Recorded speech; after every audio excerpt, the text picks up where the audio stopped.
Hi, welcome back to Aerospace and Mechanical Labs at the University of South Carolina. Today we are going to talk about the Heat Transfer Lab. Heat Transfer Lab is the second lab we do in the Aerospace and Mechanical Lab 2 course, and it has three different parts. One is a linear conduction part, the second one is a transient conduction part, and the third one is a lump capacitance part, which is a combination of transient heat transfer and a convection in this scenario.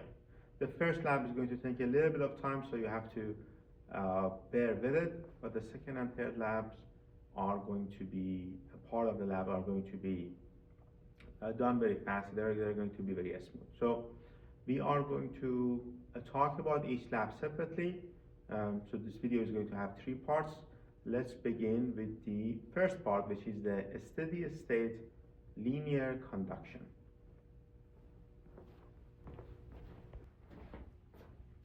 Part one of the heat transfer lab, as I said, is the steady state linear heat conduction. We essentially have different types of equipments here. One, we need to have a laptop to record the temperature data. This laptop is connected to a data acquisition device that is connected to a couple of thermocouples, and these thermocouples read the data from this device, this sphere, this cylinder, I'm sorry.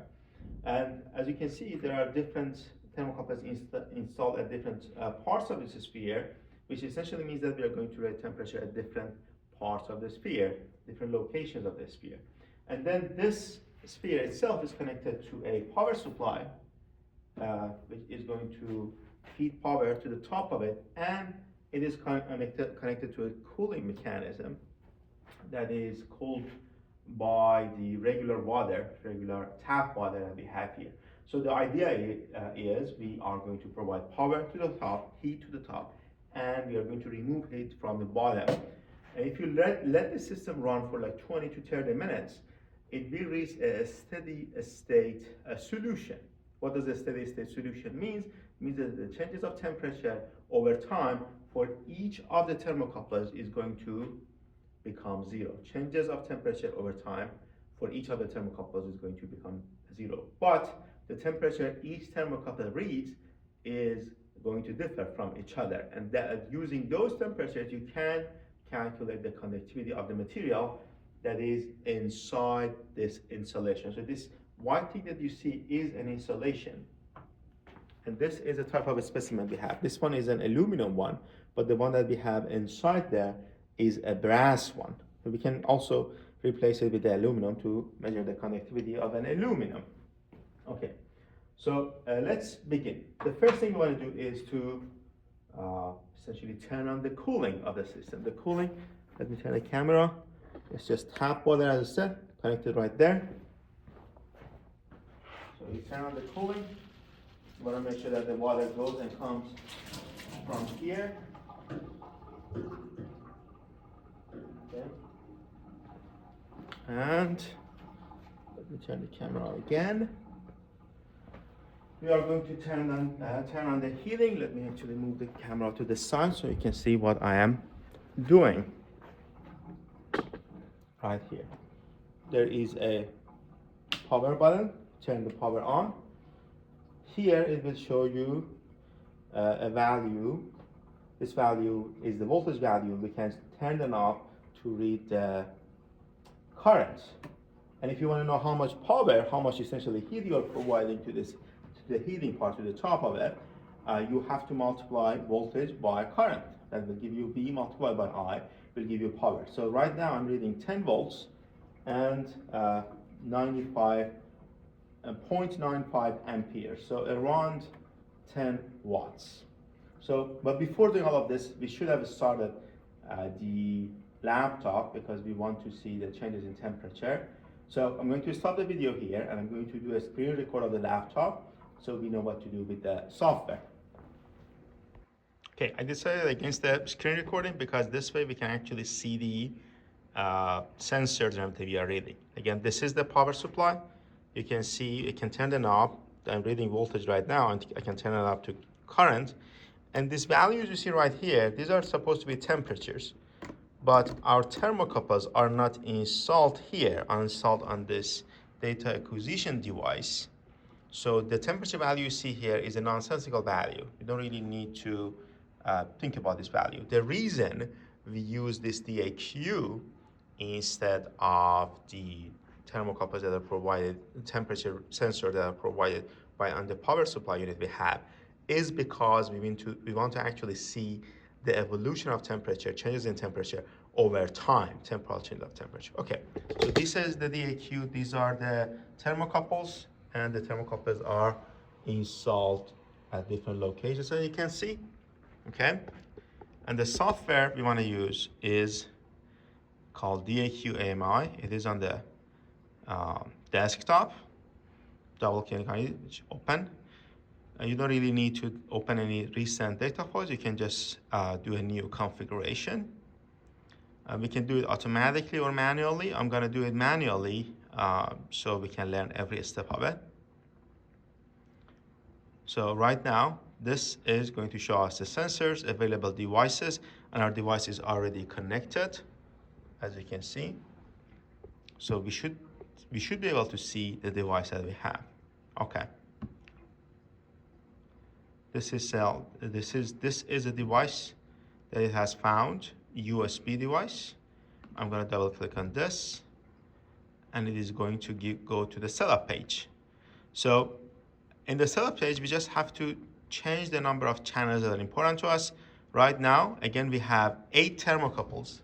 We can count the number of thermocouples. We have 8 thermocouples connected, and it has recognized 8 channels. I'm going to make sure that all of these are checked. So we are seeing the changes of these channels. And then we don't really need to change the sample rating or triggers. The only thing we really needed to do is to make sure that these are all checked. Okay, so I can close this. Sorry.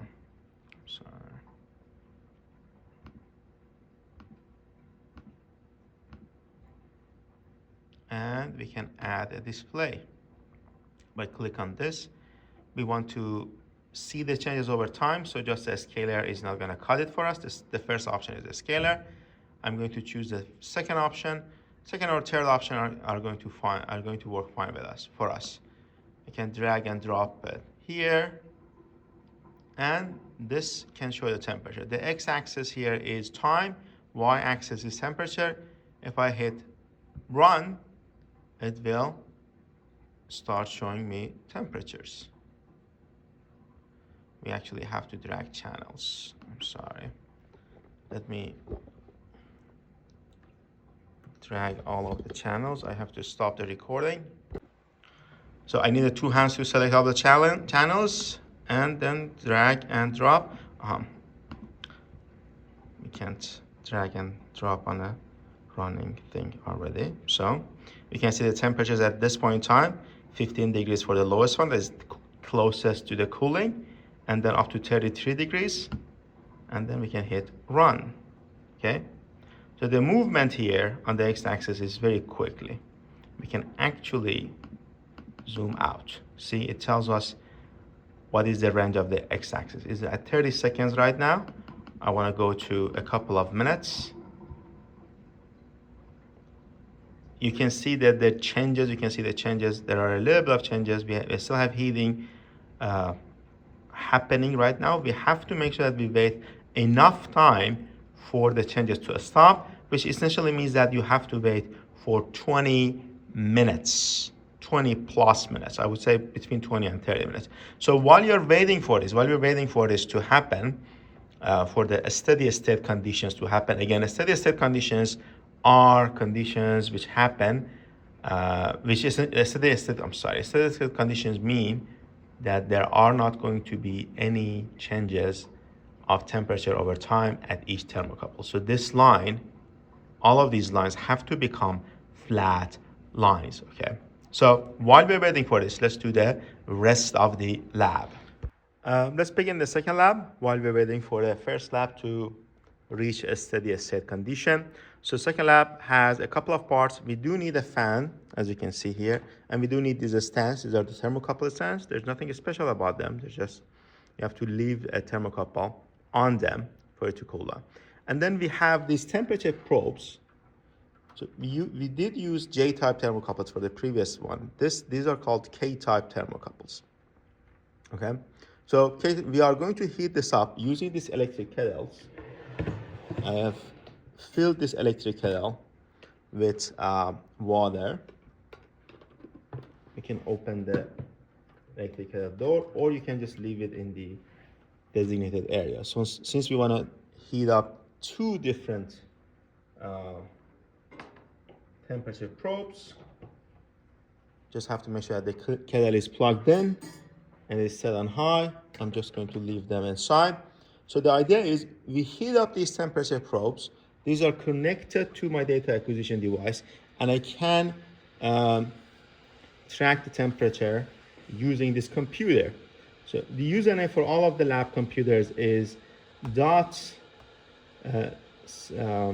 slash local user, and the password is local user with a capital letter R and 3 instead of S. I'm sure if you ask your TAs, they're going to help you with the username and password.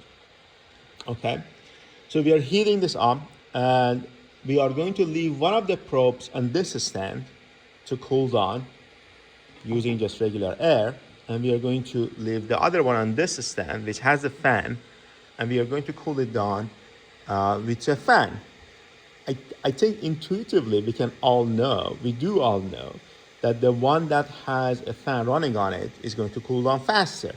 What we want to calculate here is the heat transfer coefficient. So the sensors we are using is the K-type thermocouple and also the data acquisition device, National Instrument. So the software we are using here is Signal Express, which is the software we have used before. I'm going to double click on the Signal Express. We can create an empty Signal Express project. Let me turn the laptop.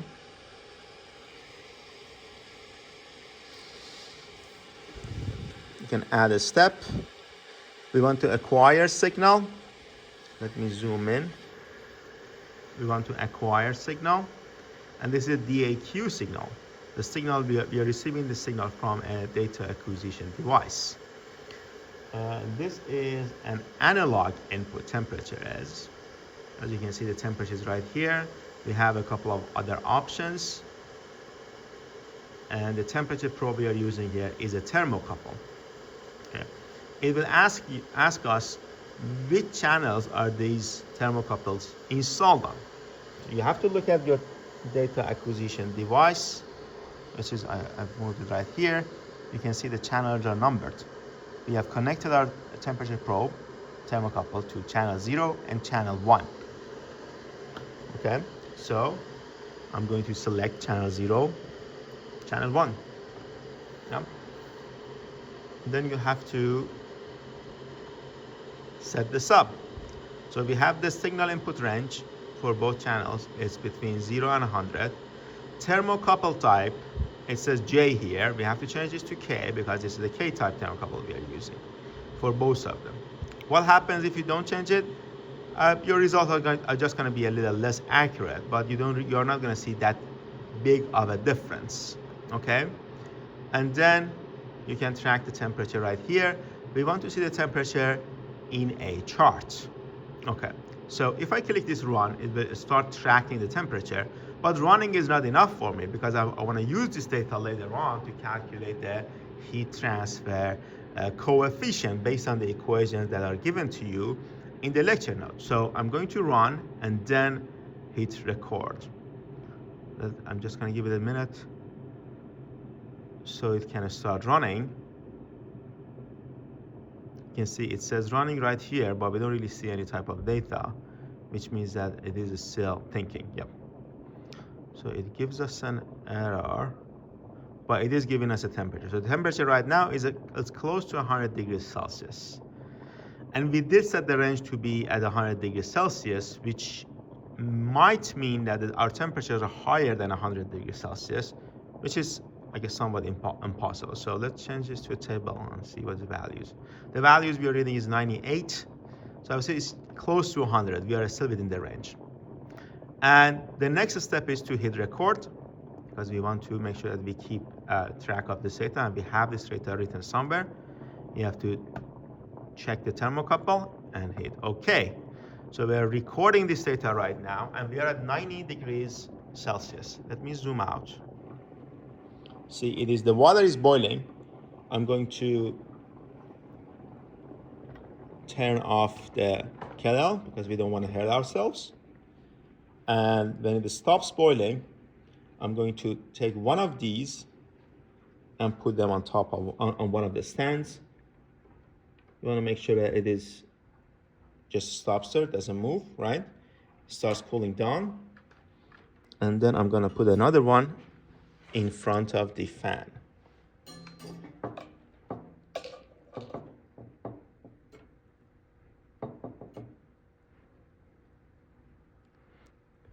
So both of them start cooling down. As you can see, the blue one is the one with the fan, and the red one is the one without the fan. As you can see, the blue one is already below, the temperature of the blue one is already below the temperature of the red one, which tells us that the heat transfer is more efficient when you use a fan. Okay, so I'm going to stop the recording here. We are at 30 degrees Celsius, close to 30 degrees Celsius. I'm going to stop the data recording here, okay? And this is it, this is the experiment. What you wanna do is you want to take this temperature for the blue one as the initial temperature, and you want to see how much time it has taken. Essentially, we are at 107 seconds, close to that, in that ballpark. And then take one of these temperatures, like 180 seconds. Use these two values, use the temperatures that correspond to those values, and then put this in the exponential equation that we have in the lecture notes. Using these, you can calculate the heat transfer coefficient. But before calculating the heat transfer coefficient, you want to make sure that you actually have the conductivity of this material, which is an aluminum. Just look up the conductivity of aluminum in Google, and you want to make the measurements because of this probe. The reason we have to make the measurement is because we actually have to calculate the volume of this probe and the area of this probe. You can think of this as a cylinder and calculate the area and volume of a cylinder. The measurement should be from here to here. So you will be given a ruler and a caliper for the radius measurement and for the length measurement.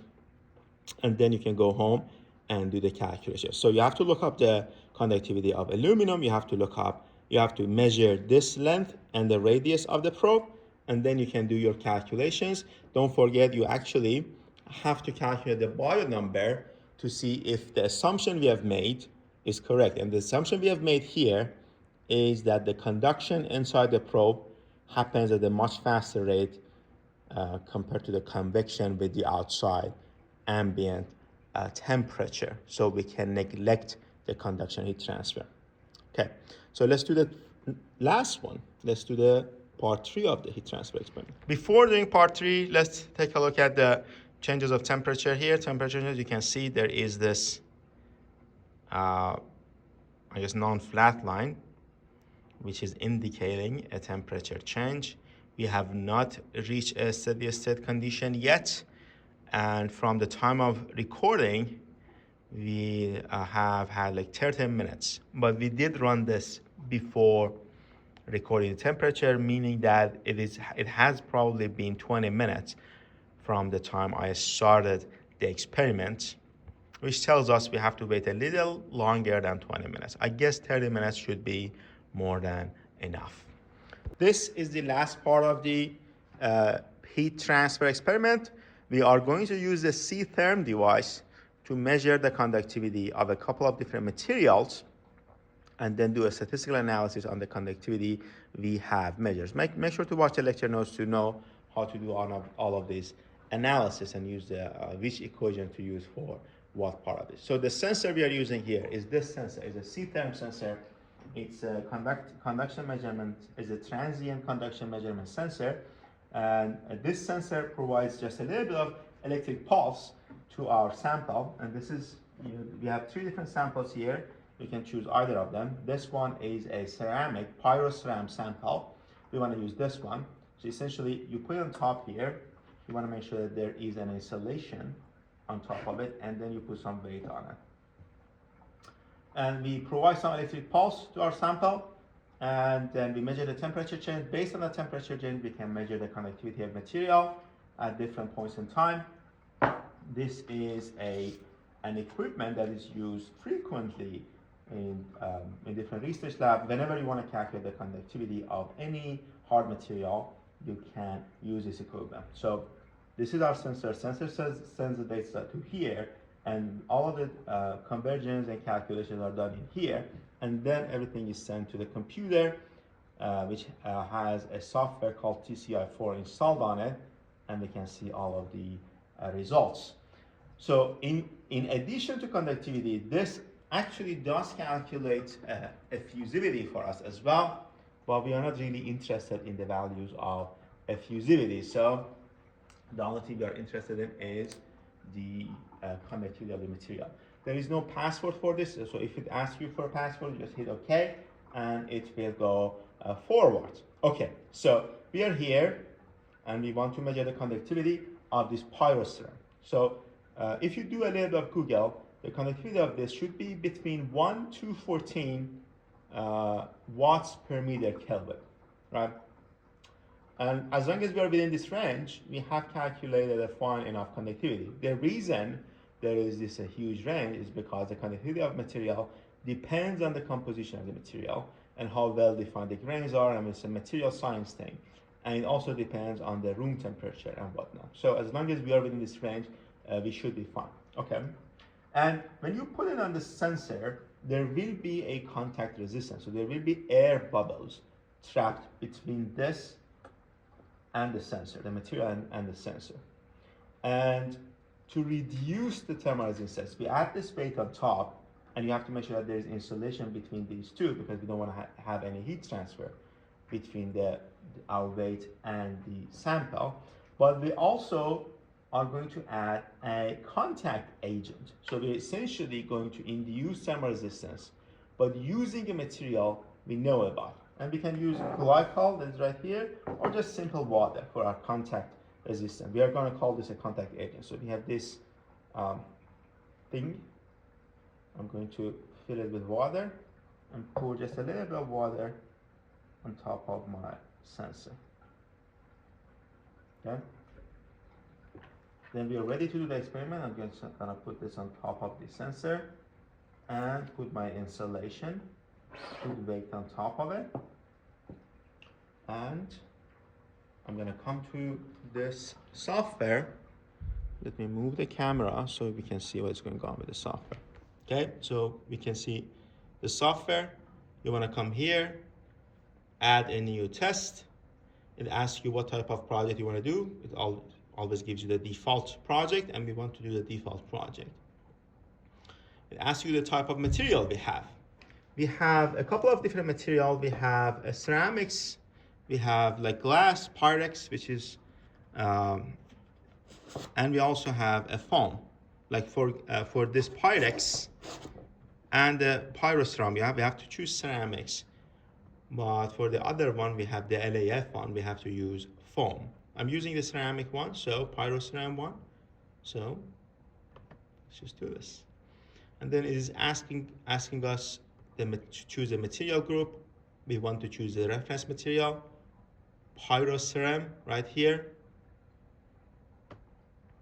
And we'll go to the next option. Right now it is trying to find the sensor. You can see the sensor is found. It is this sensor SN, with this serial number. There's nothing we need to do here. We just have to wait. And here we have to choose a contact agent. The contact agent we use is water, and the water was tap water, so it's definitely between 5 degrees Celsius and 70 degrees Celsius. You select this, and then you start a test. You just have to give it a little bit of time. It will do the test a couple of times for you. It will actually do the test infinite number of times. Just have to stop the test at some point. I would say for this experiment, as long as you have 5 data points, you can stop the test and do the calculations. You essentially take the data, do the cal. You or either email the data to yourself or just record it in a notepad or whatever and take them home to do the calculations, t-test calculations. And whenever in a lab instructions you are not given a confidence interval, you can choose your own confidence interval and do the statistical analysis. You are not limited to a specific confidence interval. You can see the first row of data is already given to us. The conductivity is 3.891, which is within range, meaning that we are actually there. Okay. It also gives us the millivolts voltage, the initial voltage of the Hope sensor, and then the voltage pulse, which is it started as 5,120 millivolts. The pulse was just essentially just 10 millivolts, and then 12 millivolts right here, delta V. The ambient temperature is measured to be 21.7, which sounds accurate, and delta T, the amount of temperature change that has happened, is 0.7. We are also given the effusivity and the resistance of the whole system. So we did the measurement once. It's going to give us another measurement in a minute.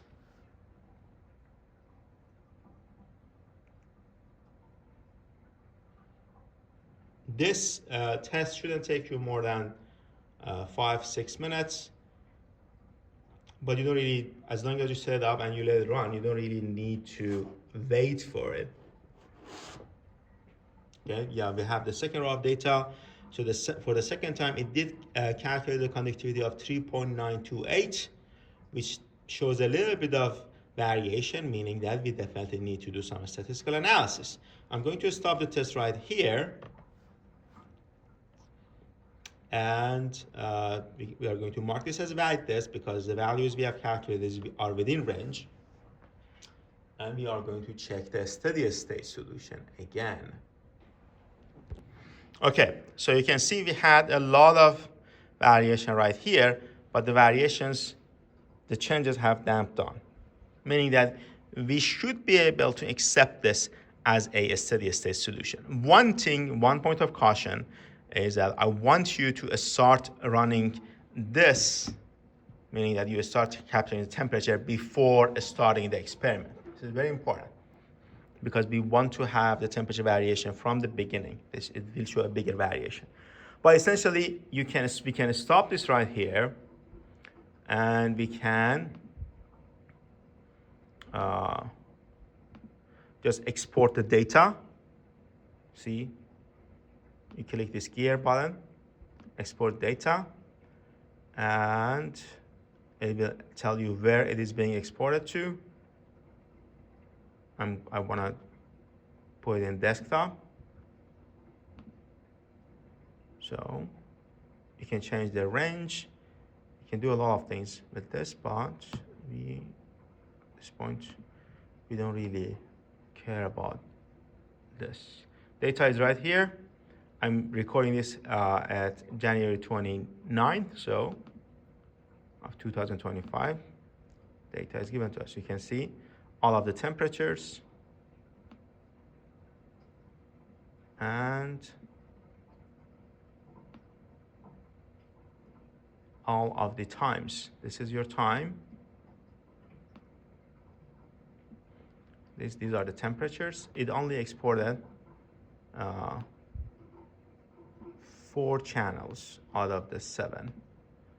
So you want to make sure that that is not the case. Let's go back here and see if we needed to do anything. Let me stop the video and see why did this happen. We did actually export 8 data points. If you count the number of data points here, it is 8 data points, so it is correct. It's just that that's how the data is recorded. You want to open this in Excel and do a delimitation operation on it to make sure that everything is in order. If you don't know how to do the delimitation operation, please let me know and we can do this together. Okay. There's one small part that I forgot to talk about here, and that's how you actually can record the data. You have to go to these logs here, double click on the logs, double click on the data, and it will show you the thermocouple data. This is all of the data you have. You can export it to the clipboard or Microsoft Excel. On some of these computers, we don't have Microsoft Excel installed. I'm not sure if this is the case for this one. Yes, we do have the Microsoft Excel installed, but you have to sign into your own account to actually see the data. You don't need to see the data right here. You can just take the data home, and the data should be located in the documents folder.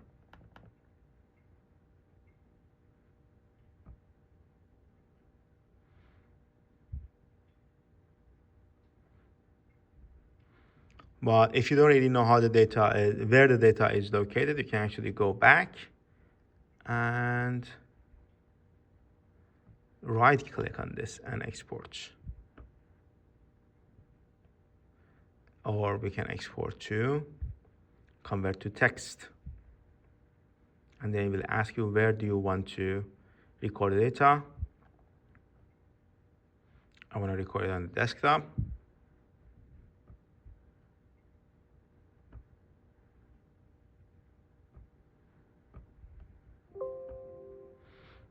Let's take a look at the thermocouple data. This is the thermocouple data.